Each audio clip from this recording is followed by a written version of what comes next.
Good morning, dear students. Myself Satyaram Chaurasia.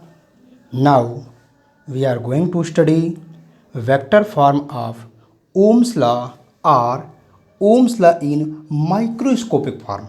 अब यह देखें यहाँ पर हमारे पास जो आ रहा है कि वेक्टर फॉर्म की बात हो रही है। एक्चुअली मीनिंग क्या समझने की कोशिश करें। यहाँ पर ज़रा देखें हमारे पास जो वेक्टर फॉर्म की बात कर रहा है, यहाँ पर यह माइक्रोस्कोपिक बात किया जा रहा है, ठीक ना। तो अब ये वेक्टर फॉर्म क्यों कहा जा रहा है? एक्चुअली जरा हम देखें ओम्स लॉ जो हम जानते हैं वो सिंपली ओम्स लॉ था क्या? ये था R equal to V upon I. Or इसे क्या लिखे थे? R V equal to I R. और यहाँ पर जरा देखें ये क्या मिल रहा था? यही तो सिंपली हमारे पास ओम्स लॉ मिला था। तो ये जो ओम्स लॉ मिला है ये क्या रिप्रेजेंट कर रहा है? यहाँ पर ओम्स लॉ हम जो कर रहे हैं, यहाँ पर जरा देखें ये हमारे पास क्वांटिटी पोटेंशियल डिफरेंस है, ये क्या है? करंट है, और ये क्या? रेजिस्टेंस है, ठीक ना, जो कि कांस्टेंट है। यहाँ पर हमारे पास जो ओम्स लॉ पढ़ते हैं जो इसका डिफिनीसन था, according to the definition of, या स्टेटमेंट कह सकते हैं, स्टेटमेंट बेटर रहेगा, तो स्टेटमेंट कह सकते हैं क्या? According to the statement of Ohm's law, Ohm's law states that at constant physical conditions, अब फिजिकल कंडीशन कांस्टेंट मीन क्या है? अरे टेम्परेचर, प्रेशर, ह्यूमिडिटी, ये सब क्या है? यही तो कांस्टेंट फिजिकल कंडीशंस हैं।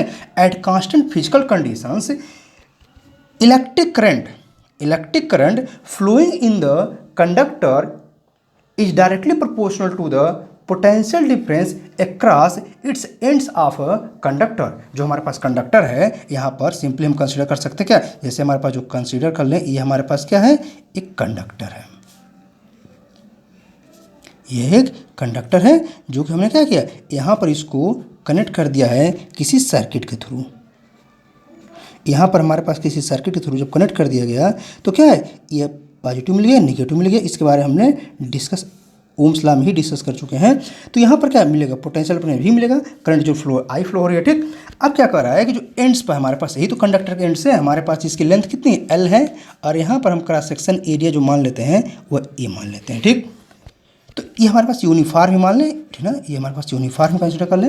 अब क्या है यहाँ पर जो कह रहा है ओम्स लॉ, तो हमारे पास जो क्वांटिटी दिख रही है V equal to I R, ये है क्या? ये तो रिप्रेजेंट करी हमारे पास पोटेंशियल डिफरेंस, और पोटेंशियल डिफरेंस हमने ये स्टडी किया है अकॉर्डिंग टू, हमने जो डिफिनेशन पढ़ा है according to the definition of potential difference. अरे सिंपली पोटेंशियल जो होता है V equal to W upon Q naught. ये कैसी क्वांटिटी थी? ये स्केलर थी, यानी ये तो स्केलर हो गया।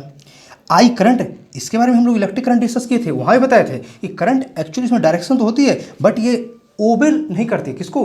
ट्रायंगल ऑफ वेक्टर एडिशन को, या हमारे पास वेक्टर एडिशन के रूल को है जो लॉ है उसको ओबे नहीं करती है। इसलिए हमारे पास करंट जो होती है वो क्या हो जाती है? वह स्केलर कंसिडर किए। इसके बारे में हम इलेक्ट्रिक करंट वाले जो टॉपिक था उसमें डिटेल में डिस्कस किए हैं।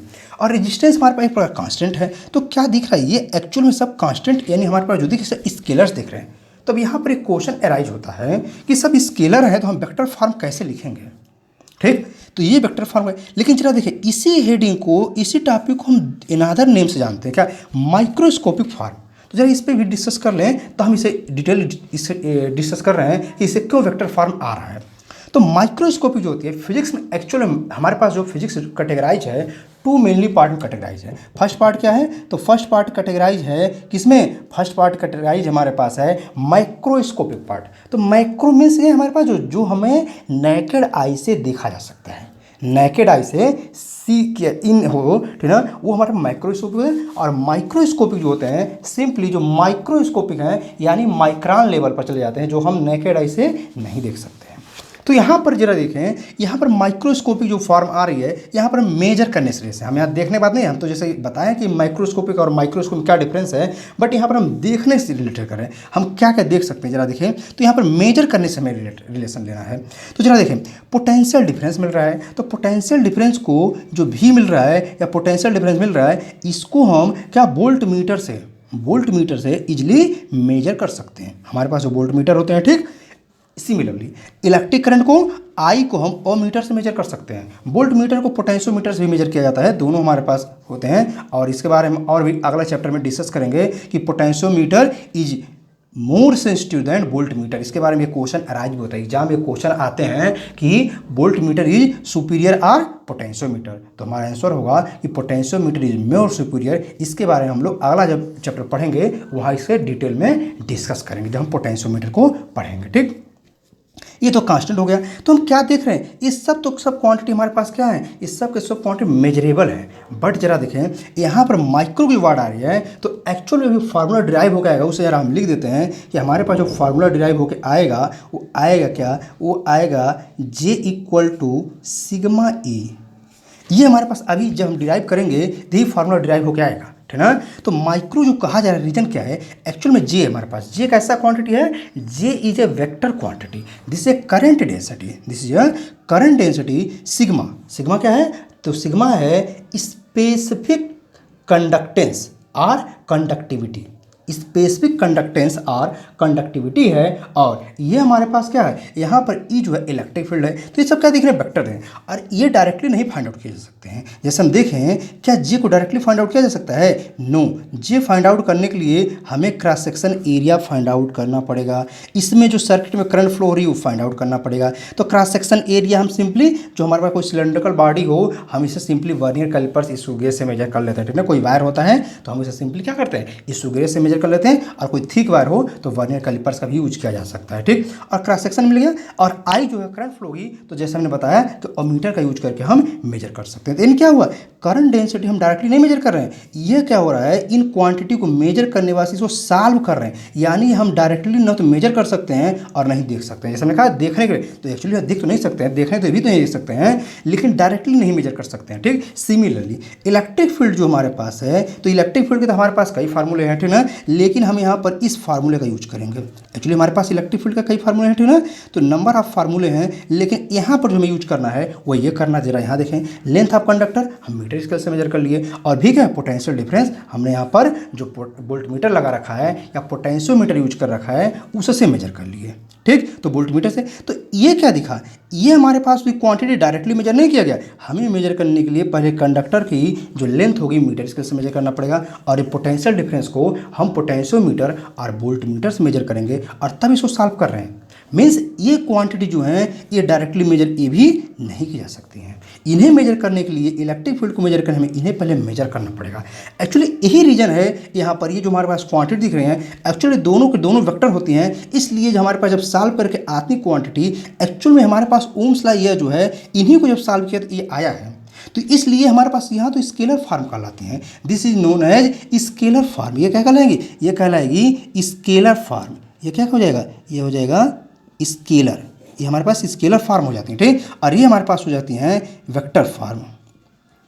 ठीक, ये वेक्टर हो जाती हैं। तो रीजन ये है कि यहाँ पर ये वेक्टर फॉर्म जो है, रीजन ये वेक्टर क्वांटिटी के टर्म में आ रहा है, जो हमारा सोल्यूशन आ रहा है, जो एक्सप्रेशन आ रहा है इन टर्म्स ऑफ वेक्टर्स आ रहे हैं। ठीक, तो इसलिए वेक्टर कहला है। अब माइक्रोस्कोपिक मेजरिंग यहाँ पे क्लियर हो गया क्या, कि डायरेक्टली क्वांटिटी मेजर नहीं किए जा सकते, हम इन्हें क्या करें, दूसरे क्वांटिटी अनदर क्वांटिटी को मेजर कर रहे हैं और उनके अकॉर्डिंग उसको सॉल्व कर रहे हैं। इसलिए क्या है, ये हमारे पास जो क्वांटिटी है इन्हें माइक्रोस्कोपिक लेवल पे स्टडी कर रहे हैं। यानी हमारे पास मेन सिचुएशन क्या है, यहाँ पर जो हमारे पास कंडीशन मिल रहा है, जो सिनेरियो मिल रहा है, हमारा जो सिनेरियो मिल रहा है, कैसा सिनेरियो है, वो सिनेरियो है माइक्रोस्कोपिक लेवल का, इसलिए इसको माइक्रोस्कोपिक फॉर्म कहते हैं। ठीक ना, अब जरा इस फार्मूले को डिराइव किया जाए। ठीक ना, अभी तो हम इस पर डिस्कस करें क्यों ऐसा कहा जाता है। ठीक, तो जरा इसको डिराइव करने के लिए जरा देखें, हम अकॉर्डिंग टू ओम्स लॉ में जब रेजिस्टेंस फाइंड आउट किए थे तो वहाँ पर हमने क्या डिस्कस किया था। तो जरा देखें, अकॉर्डिंग टू ओम्स लॉ हमें सिंपली पता है क्या, यहाँ पर हमें एक रिलेशन पता है, R equal to V upon I।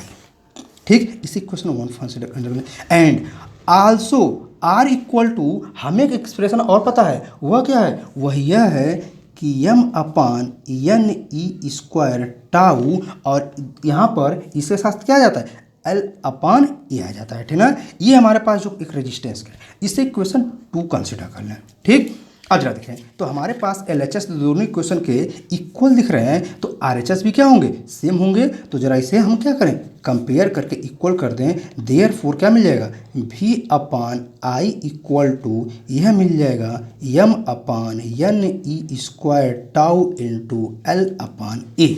ठीक। अब जरा देखें, कुछ ट्रांसफार्म करते हैं। आई को हम यहाँ पर ले आए और इसको यहाँ पर लाएँ, ठीक है। एल को यहाँ पर ट्रांसफ़र कर दें तो दिस इम्प्लाई दैट यहाँ पर क्या मिल जाएगा, V upon L equal to यहाँ पर मिल जाएगा M upon N E square tau into I, यहाँ पर चलेगा तो आई अपान ई मिल गया, ठीक है ना। ये हमारे पास कुछ जो ट्रांसफॉर्म किया गया है इसी इक्वेशन को। अब जो देखें, एज वी नो दैट, जो हमें डिफरेंशियल से पता है, ये हमारे पास भी अपान एल यहाँ पर हमने यूज़ किया है क्या, ये हो जाएगा क्या, since we know that E equal to V upon L होता है, ठीक। सिमिलरली ये क्वांटिटी जो दिख रही है M upon N E square tau, तो इसके पहले हम लोग पढ़े थे क्या, हम पढ़े थे यहाँ पर इसके पहले हमारे पास जो क्वांटिटी आई थी, तो क्वांटिटी आई थी स्पेसिफिक रेजिस्टेंस, आई थी हमारे पास क्या, specific resistance or resistivity.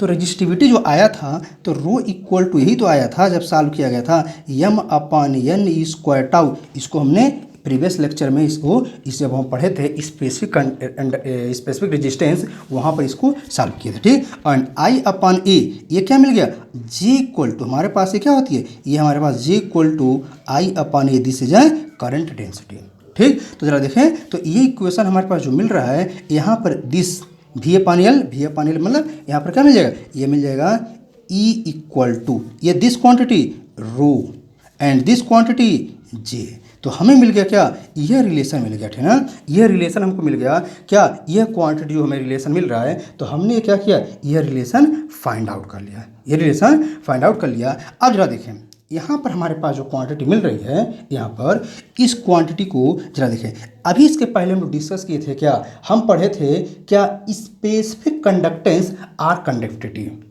According to the specific conductance or conductivity. तो सिंपली हमारे पास स्पेसिफिक कंडक्टेंस आर कंडक्टिविटी क्या था कि द रेसिप्रोकल्स ऑफ स्पेसिफिक, हमारे पास जो रेजिस्टेंस मिला था, the reciprocals of specific resistance or resistivity is called conductivity or specific conductance. तो सिंपली हमें मिला क्या था, rho equal to 1 upon sigma मिला था। देयरफॉर क्या हो जाएगा, यहाँ पर E इक्वल टू यहाँ पर आ जाएगा J अपान सिग्मा, ठीक। और इसे क्या लिख सकते हैं, और हम लिख सकते हैं इसको J equal to sigma into E, ठीक। ये हमारे पास आ गया। अब जरा देखें, this is a vector quantity and this is a vector quantity, therefore यहाँ पर क्या मिल जाएगा, therefore vector J equal to sigma vector E. तो हमारे पास क्या मिल गया, ये मिल गया हमारे पास क्या, यही तो हमें फाइंड आउट करना था, this is a vector form. यही तो हमने शुरू में कहा था कि हम यही सॉल्व करके लाएंगे, तो हमने यहाँ पर जो सॉल्व किया तो यही तो आ गया। तो this is known as vector form of Ohm's law, vector form of Ohm's law, ये हमें मिल गया।